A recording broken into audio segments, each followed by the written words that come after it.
সময় আল্লাহ পাকের তাসবিহ জপতে হবে। সুবহানাল্লাহ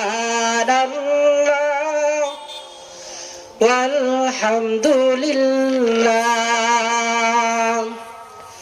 লা ইলাহা ইল্লাল্লাহ সুবহানাল্লাহ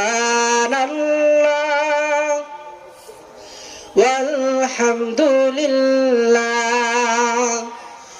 লা ইলাহা ইল্লাল্লাহ।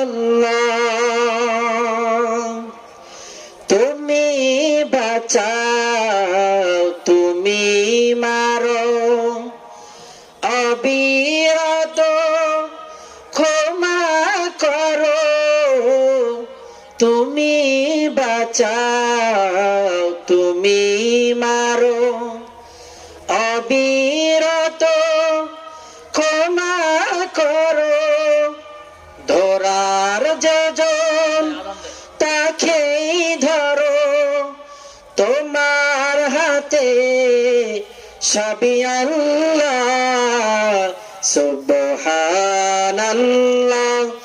আলহামদুলিল্লাহ লা ইলাহা ইল্লাল্লাহ সুবহানাল্লাহ ওয়ালহামদুলিল্লাহ লা ইলাহা ইল্লাল্লাহ। সর্বদা আল্লাহ পাকের তাসবিহ জপতে হবে। পারবো তো ইনশাআল্লাহ?